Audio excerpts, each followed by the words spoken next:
Well, John, welcome to the podcast. How you doing today? Hey, good, Keith. How are you? I'm great. I'm so glad to have you on and talk Yeah, about this important topic. yeah. Well, thank you for having me, for sure. Thank you, thank you. Yeah, we don't often go back, and I love history. I'm a history buff, but I hmm don't. I think so many people have just lost sight of history. So I'm glad we're having this conversation. Wonderful, wonderful. Yeah, and history forgotten or history not taught is history repeated. Exactly. And so, yeah, yeah, And we're pretty close to repeating it. But yeah. yeah. But we'll get to that. Let's get to know you a little bit better. So, Okay. give me the best piece of advice you've ever received.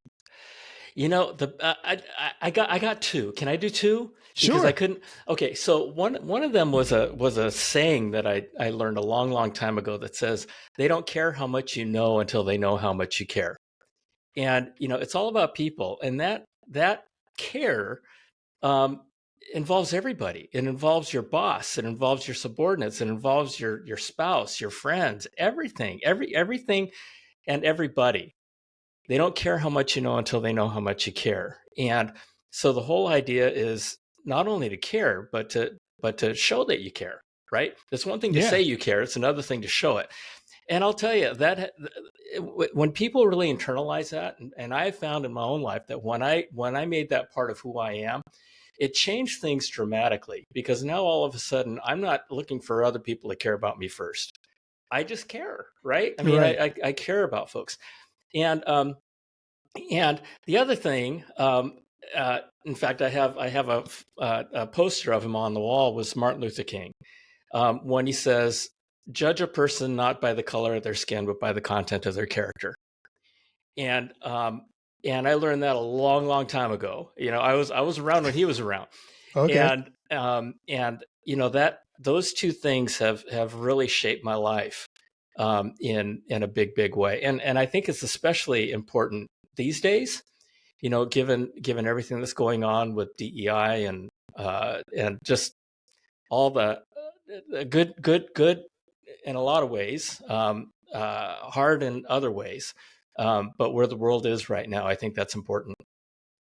It's so funny you mentioned that. I was just talking to a guest recently. We were talking about DEI, and hmm I think what we get wrong about DEI is when we take it and weaponize it against people Yes, versus taking yes, it and that's right. saying, how can I create a space where all of us, everybody feels included and that they have a place where they belong?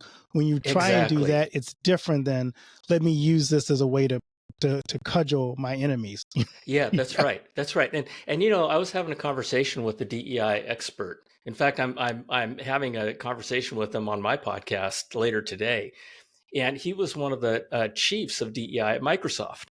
Oh, okay. And he recently wrote a book in terms of the practices of leaders, right? Of inclusive leaders. And we're having a conversation just like what you're talking about, Keith. And he start. I asked him some questions because there's a balance, right? I mean, there's a good part, and then what you're talking about, there's a not so good part, especially when it's being weaponized. And he says, well, there's a lot of people out there who are practicing malpractice in being an exclusive leader. And I said, Jonathan, I said, that's your next book. Right. His book right now is called The Daily Practices of Inclusive Leaders. His next book that I really want him to write are the daily malpractices, of inclusive leaders. And because it's like you say, it's um, everything can be taken and presented in a whole host of different ways. Right. Good Yeah. intentions used in inappropriate ways. Yeah, exactly. That's right. I'm always curious, John, for people like you and I who've lived a little bit of a little bit of life, that we didn't get where we were without people in our lives who have served as role models for us and also mentors. And Oh think my about God, your yes. journey. Who are some of those people in your life who have done that for you? Well, I'm a person who believes that one of the shortcuts to being successful is to try to surround yourself with people who are better than you. Yes. And for me, the Lord Jesus, first and foremost, number one, right? I try to pattern my life around Him. In fact, it's pleasing Him that runs my life. It really does. And my wife is second. She's an amazing woman who has taught me love. And, we all think we know love, but, Yeah. I've been married for almost 40 years. And she has taught me love. She and my mom taught me love. And I'll tell you, the third person is somebody that um, just comes to my mind immediately. And he's my very first boss that I had when I was 13 years old, working on a bait receiver in the middle of King Harbor in Redondo Beach. And his name was Jim Beasley. And Jim was this curmudgeon of an old guy, just a cranky, mean. Every other word was the F bomb. And he hired me out in the middle of this harbor to work for him. And from Jim, I learned strength, uh, tough, hard as nails, he ate nails. Um, and he taught me hard work. And most importantly, he taught me loyalty. This was a man who the harbor patrol, the police in the harbor were afraid of. And he wouldn't be, there were 3 times when the harbor patrol would come towards the bait barge, and Jim would come out with a shotgun and fire both barrels in the air, and they just turn their boat around the other way. But he knew it. He had a very, very clear sense of right and wrong, and he took care of his boys like me.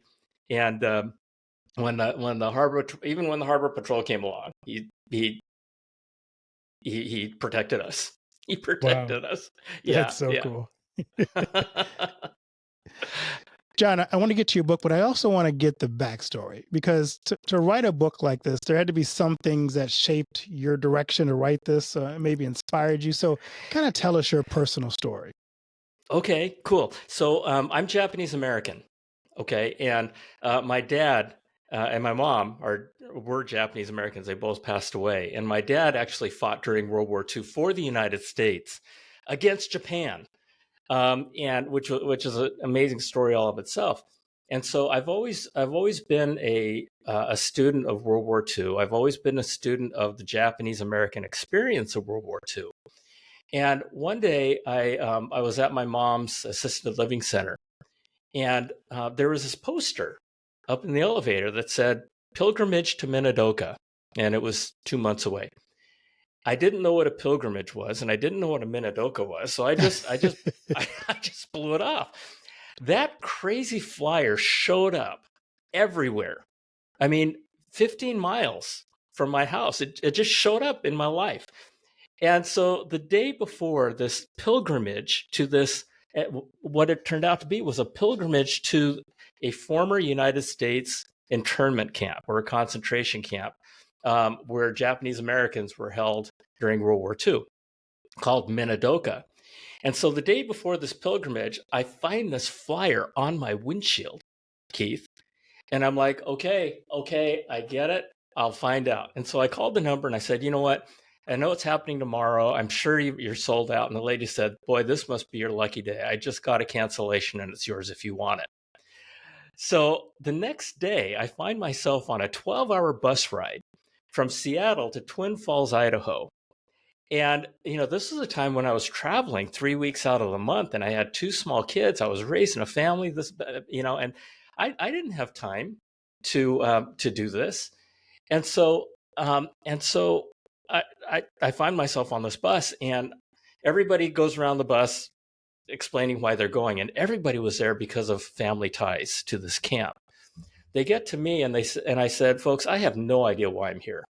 My parents were not interned here. I don't know. I just know that I'm supposed to be here. And I also know that I will know my reason on the bus ride home. And so we get there and we spend the first 2 days learning about the experience. And back then in 2008, there were a number of people who actually experienced the camps. And it was on the third day, Keith, that we had a remembrance ceremony. And I discover this billboard, and this billboard has the names of over 1,000 men who volunteered out of that concentration camp in Idaho to fight and die for the United States Army, the same army that put them and their families in that camp to begin with. And I just looked at that and I'm like, what? Are you Right. kidding me? Right? Who would do that?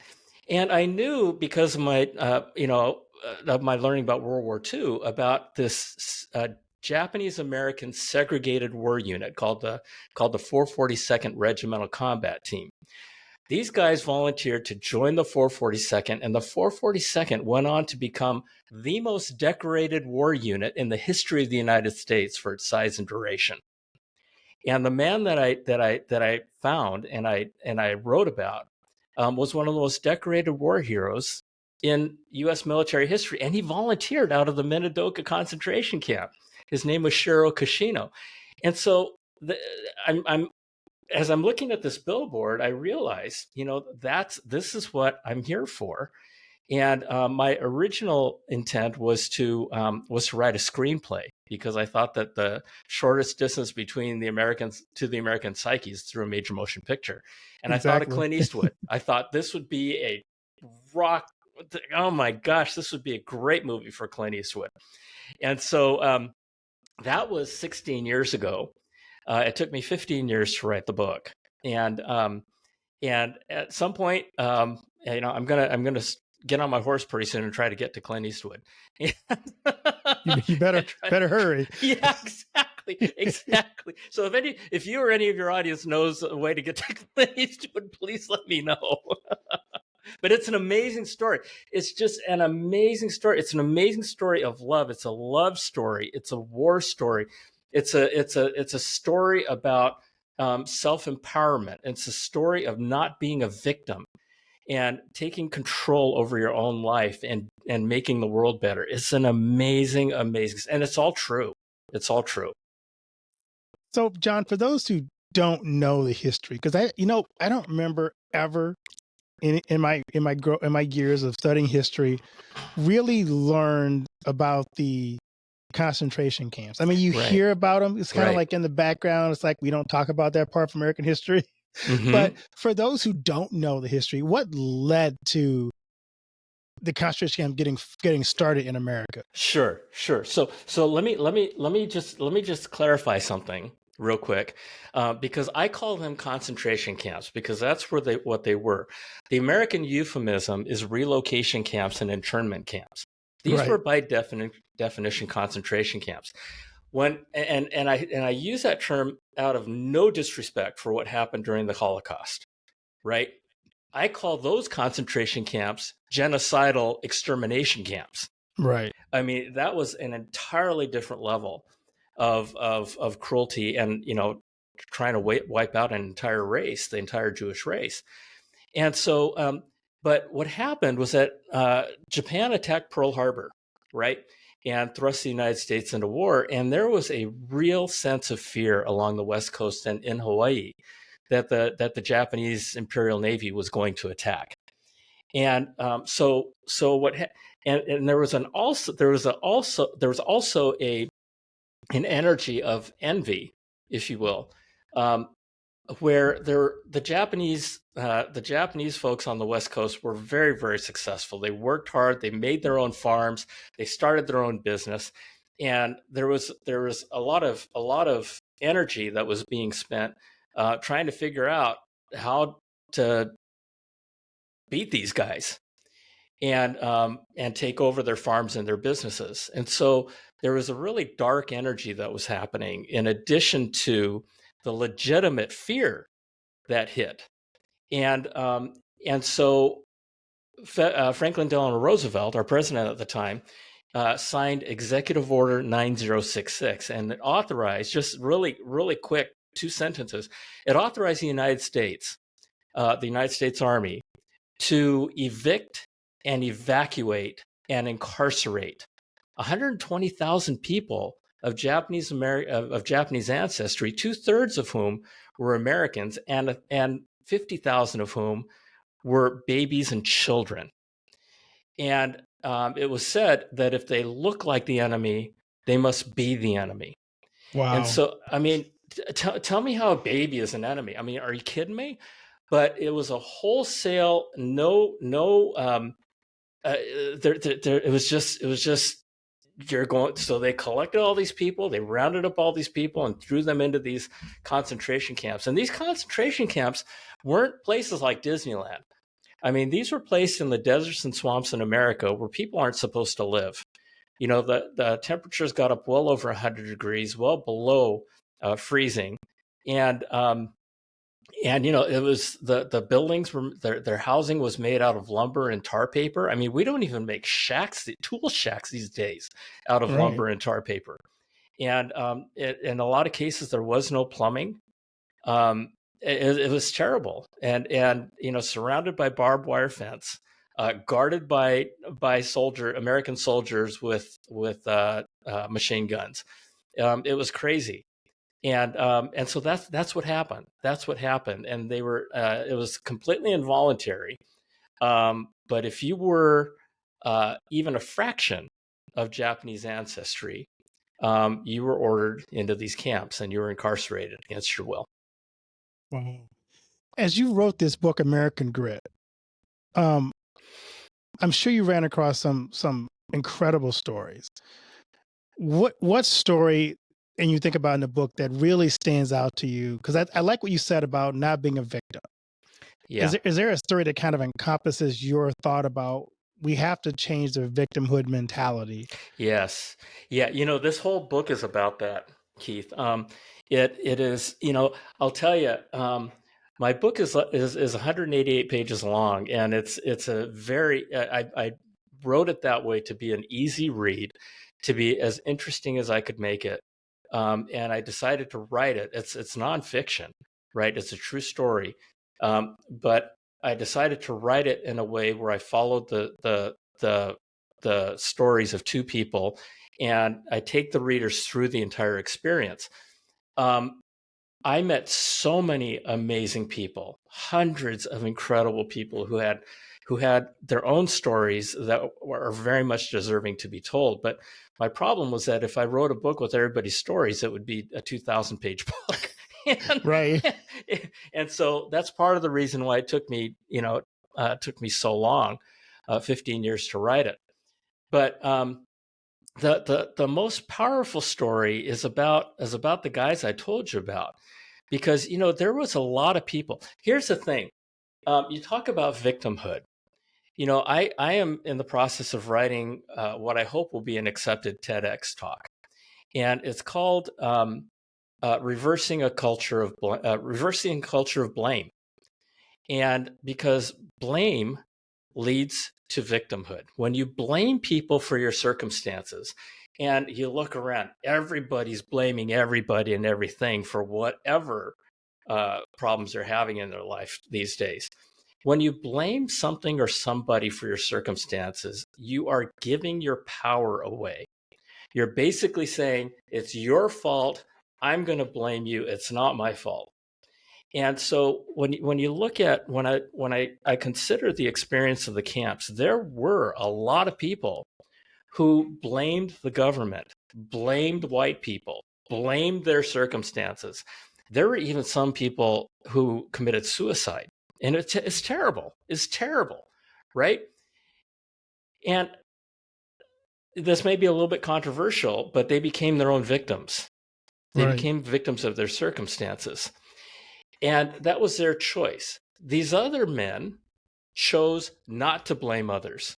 They chose to take control over their lives and to say, you know what?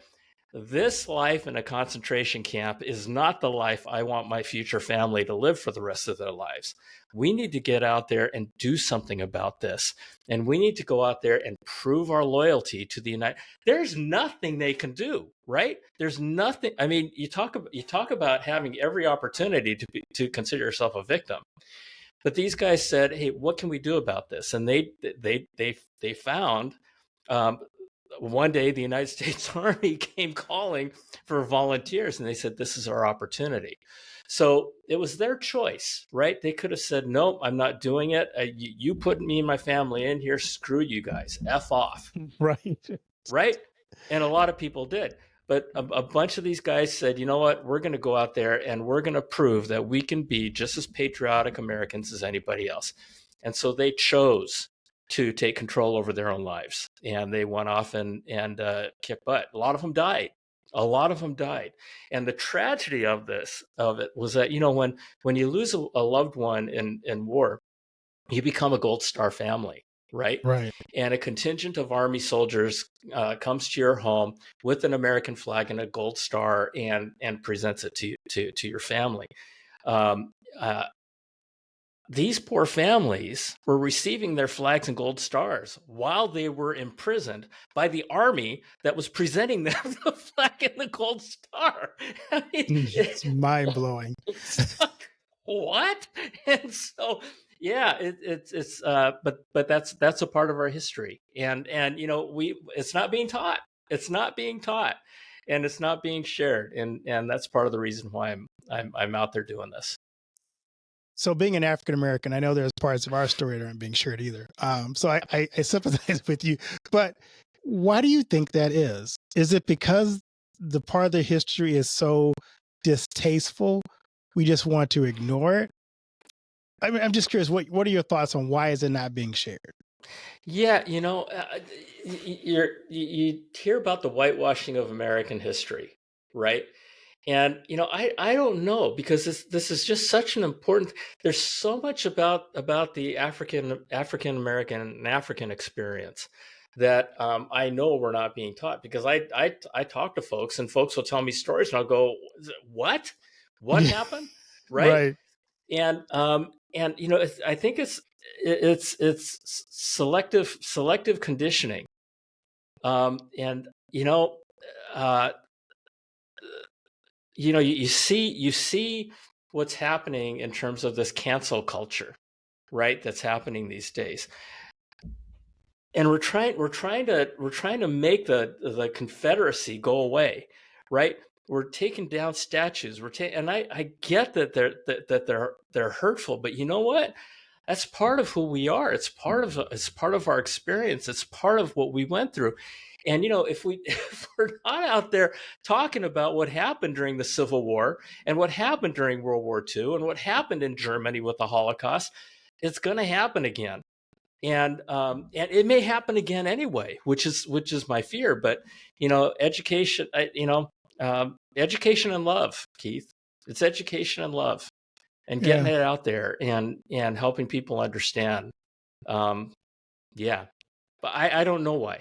I don't know Yeah. why. I've wondered it myself, is why do we not talk honestly about history? Because I think as you said, it does help us not to repeat it. Because I see a lot of scary trends that are happening in society now. I'm going, No doubt. you're making the exact same mistakes that led our ancestors to the problems we ran into, because we did not know.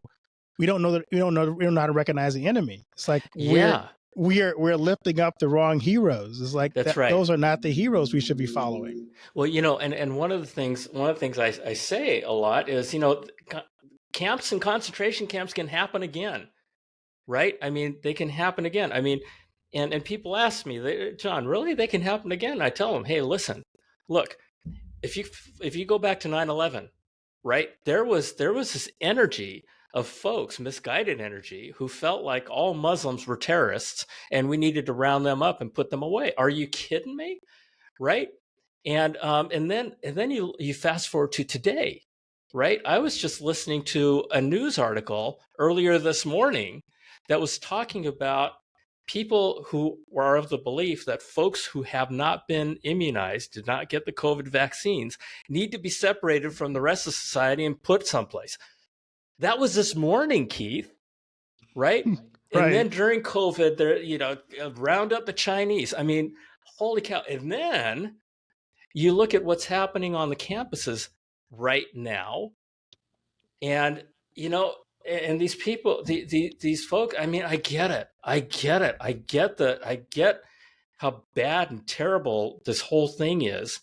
With Israel and with Palestine and all that stuff. But when there are chants of getting rid of all the Jews. Yeah, from the river to the sea. Yeah. Yeah, right. I mean, that happened in Germany. And um, so anyway, we've got to get in front of it, and education and just helping people understand and encouraging people to try to understand different perspectives. Try to understand the perspective on the other side of the table, because we live in such a world of fear and hate, and we need to bring back. The opposite of fear is love. I keep bringing up that word, but it's all about love, right? Exactly. Uh, and we just need to figure out how to stem this tide. And our political leaders aren't doing it. Our political leaders are trying to divide us every step of the way, right? And I just feel like we as people, because I'll tell you, Keith, I talk to you, everybody I speak with, there's not a single person that disagrees with the statement that we are being divided, right? Exactly. No, I And agree. that and there's not a single person who disagrees with my statement that says it's up to us. It's because our leaders aren't going to do it. It's up to us to create this renaissance of heart, I call it, and make the world better, one person at a time. Something you said about what happened with the encampments and what's happening with COVID and what happened with what's happening in the division now, it all comes down to one word, and you keep saying it over and over again. And I agree with you. It's fear. If we It's are fear. afraid of that thing, whatever that thing is, that person, that ideology, that belief, and we can't talk and communicate, we are destined to put our enemies in camps because Mm-hmm. we're afraid of them. So you're right. It's got to be, how do we replace that fear with love? And being a believer, for me, that's where everything starts. It always starts with love. It always starts with love. Everything is love. Everything, Right. and that's and you're right. The if I were to describe um, the world in one word, that a predominating feeling, it's fear. It certainly isn't love. And so, and you see it and of course, fear sells, right? Oh, of Bad course. news Yeah. sells.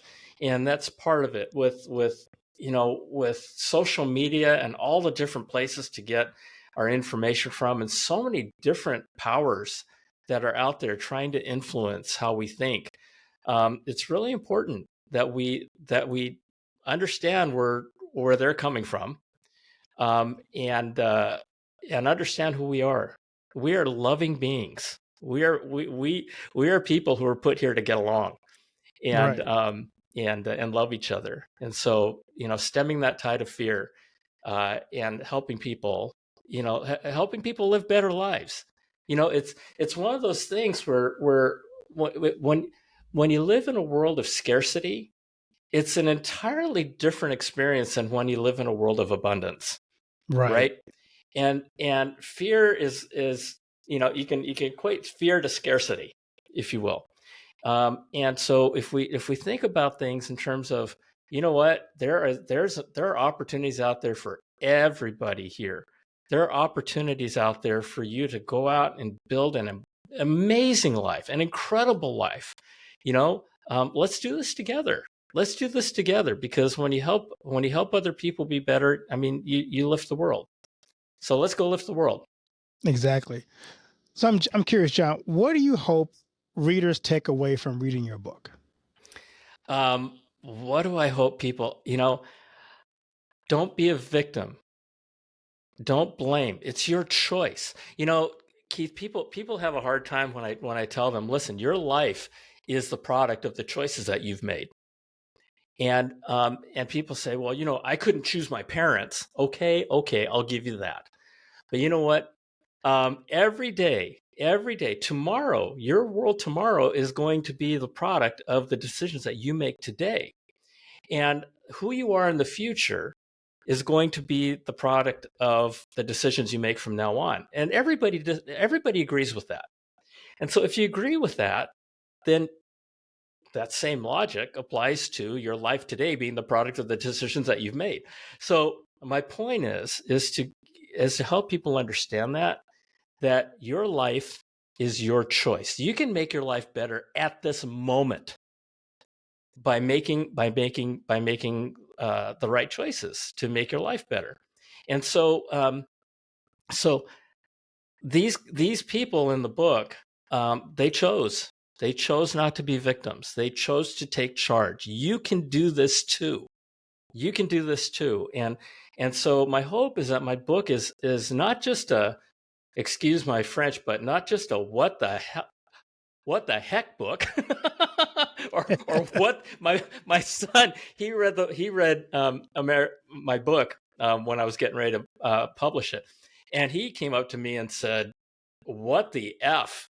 He said, "Did this really happen?" Right? Yeah. And I said, "Yeah, Mike, it's all true."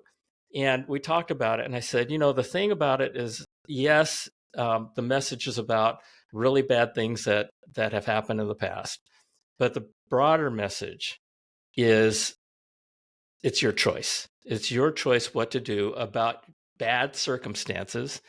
And there aren't very many worse circumstances than being thrown into a concentration camp in the middle of the desert. Yeah.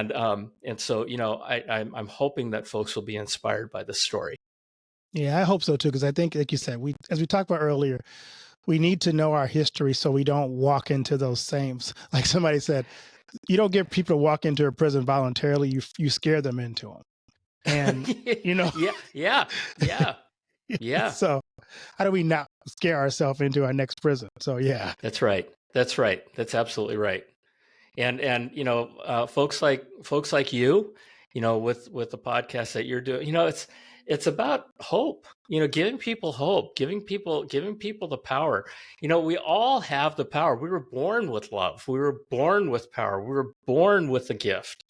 Everybody has different superpowers. Get out there, work on it, choose to work on it. And you know what? I'll tell you something. One last thing I'll just say, Keith. In my life, I've learned since I was 13 years old working on the bait barge. The harder I work, the luckier I get. It's yeah, amazing how that happens. And don't be afraid to work, because the more and I tell people also, if you're not succeeding, you're not failing enough. right, Right? right, Right? exactly. I mean, just keep at it. Just keep at it, and you will be successful. Yeah, John, I'm always curious for my guests, especially as you have this book out, you're doing all kinds of things. What are you excited about in this season of your life? What am I excited about? Um, you know, First of all, I'm excited about this stage of my life. I believe that we all have three careers. The first is to learn and go to school. The second is to earn a living for yourself and your family, and the third is to return and give back. And so I'm in my third career now. I've been blessed to be able to do this, and what really makes me happy and excited is, I think that we all share a common purpose, and that is to make the world better than the day we landed on it. And I believe that when we're done here, uh, and I'm facing our Creator, and He says, "Okay, what'd you do?" And I say, "Well, I did as much as I could to make the world a little bit better by helping people, and helping folks love one another." I think that if I can say that, I'll be in good shape. And so that I'm excited about. I'm excited about giving back. I'm excited to reach people, and that's what I'm doing, and that's what I've committed the rest of my life to. That's amazing. As you wrap up our conversation, John, what key takeaways would you like our listeners to remember from our discussion today? What key takeaways? Um, you're amazing. You are amazing. Okay, Keith. I found myself at LAX, Los Angeles Airport, one day, just sitting, watching people go by, hundreds and hundreds of people going by. And I realized at that moment that there wasn't a single person that I was looking at who couldn't teach me something. There wasn't a single person who wasn't better at something than me, right? Right. You're amazing. Every one of you is amazing. And, it's our amazingness is beaten out of us. It's constantly beaten out of us that we're not adequate enough. And you know, the world with, again, with social media and with advertisements, everybody, you're not good enough, right? You have to buy my product, or you have to be like me, or look at me, you're not me, you're a loser. You're amazing. You have it in you. You have heart. You have the same 6 inches or 8 inches between your ears as every other person does. And the only question is, what are you going to do with it? And my encouragement is just start. If you want, if you want something better in your life, it is yours. You're amazing. You're loved, and get on with it. There you go. I like that. So, John, where can people find American Grit and learn more about you? Well, okay, good. So they can go to Amazon. Amazon, just search on American Grit and American Grit book. You can go to johnsuzuki.com, and you can learn about my book and about me and about my podcast. And my podcast is called Finding Better. And I just started it on January 1st. I've got almost 900 subscribers, and Wow. and it's all about sharing experiences of how, because it's all about, you know, the best way to learn is from by other people's experiences, and for me, in terms of a shortcut. And so I don't talk about opinions. We don't talk about academics. We only talk about having been there and done that, and finding better in our own lives. And that's what we talk about. So so it's all experiential, and it's amazing. It's amazing the people that who are on my, who are guests on my podcast. And I'd love to have you come on I'd for love to sure. come on. That's Yeah, I definitely. would love to have you, Keith, because you have so much to offer the world, and we'll set it up for sure. Sounds good, John. Well, thanks so much, John, for writing this book, because I just think that we just need to know these stories, as uncomfortable as they may be, but Yeah. also as inspiring as they can be for people who looked at their situation, who didn't accept it, but said, I'm made for more. God Yep. designed me for Yep. more, Exactly. and went out Exactly. and found out what that thing that God designed them to really do. So That's thank you for exactly right. sharing that story with us. Well, thank you for having me. It was wonderful being here.